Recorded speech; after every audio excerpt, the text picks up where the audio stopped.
नेता राहुल गांधी द्वारा अमेरिका में सिख समुदाय की पगड़ी को लेकर एक टिप्पणी की गई थी। उसी विषय को लेकर वाराणसी के रहने वाले नागेश्वर मिश्रा ने वाराणसी कोर्ट में एक याचिका दाखिल की थी। इस पर आपत्ति जताई थी उनके बयान पर।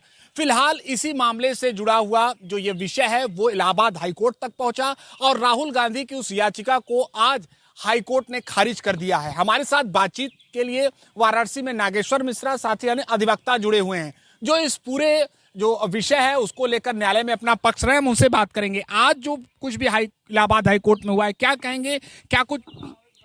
देखिए, माननीय उच्च न्यायालय ने आज राहुल गांधी जी की याचिका को खारिज कर दिया है और इससे अब यह निश्चित हो गया है कि राहुल गांधी जी के ऊपर सुसंगत धाराओं में अभियोग पंजीकृत होगा। नागेश्वर जी, क्या है पूरा मामला? ये कब आपने याचिका दाखिल की थी वाराणसी कोर्ट में? देखिए, पिछले वर्ष 11 सितंबर को राहुल गांधी जी अमेरिका में गए थे तो वहाँ पर उन्होंने भारत में सिखों के खिलाफ माहौल बहुत खराब है, सिखों को पगड़ी पहनने की अनुमति मिलेगी, क्या सिख गुरुद्वारा जा सकेंगे, क्या सिख कड़ा पहन सकेंगे, ऐसा विवादित बयान, भड़काऊ बयान दिया था उन्होंने, जिसका कि खालिस्तानी आतंकवादी गुरपतवंत सिंह पन्नू ने किया था, जो भारत सरकार से छद्म युद्ध कर रहा है।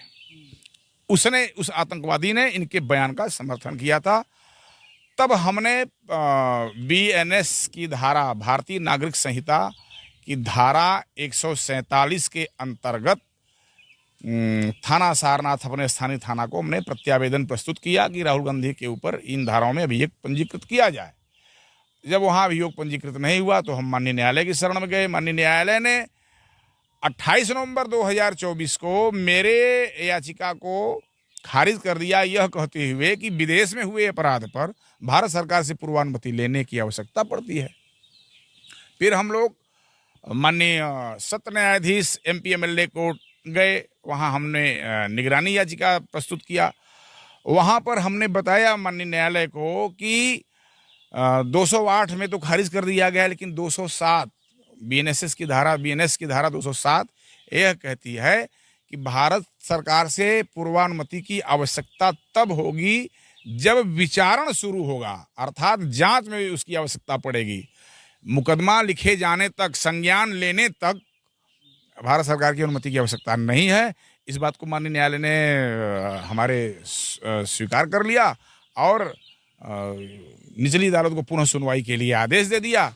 यहाँ सुनवाई चल ही रही थी कि राहुल गांधी जी हड़बड़ाहट में हाई कोर्ट भागे कि वहाँ से उनको राहत मिल जाएगी, जैसा कि पिछले 2-3 मुकदमों में उनको राहत मिला है। तो अब चूंकि न्यायालय भी आपको कितना रिलीफ देगी, आप आदतन अपराधी हो गए हैं देश में माहौल बिगाड़ने का, हिंसा कराने का, तो न्यायालय भी समझ रही है। तो इस मामले में 8 अक्टूबर को वाराणसी कोर्ट में सुनवाई होगी? जी, अब 8 अक्टूबर को फाइनल सुनवाई होकर के आदेश होने की पूरी संभावना है। अंतिम सवाल, कुछ लोग ये भी कह सकते हैं कि आप भारतीय जनता पार्टी के विचारधारा से प्रभावित होकर कांग्रेस नेता को निशाना बना रहे हैं, ये भी वजह हो सकती है? देखिए, ओटवा तो भाजपा को देते हैं हम लोग, अगर कोई कह सकता है तो वो भी स्वीकार, कोई दिक्कत नहीं है। लेकिन हम समय समय पर भाजपा को भी आईना दिखाते रहे हैं। मेरे सोशल मीडिया पर आप जाएंगे देखेंगे तो हमने भाजपा को बहुत आईना दिखाया है। तो ऐसी भाजपा की विचारधारा से प्रभावित नहीं? भाजपा की विचारधारा से प्रभावित नहीं है, भाजपा के कुछ नीतियों से प्रभावित हैं। जैसे भाजपा सनातन संस्कृति की रक्षक है, भाजपा राष्ट्रवाद की रक्षक है, भाजपा भारत के उत्थान के लिए जो कार्य कर रही है वो वास्तव में अपने आप में।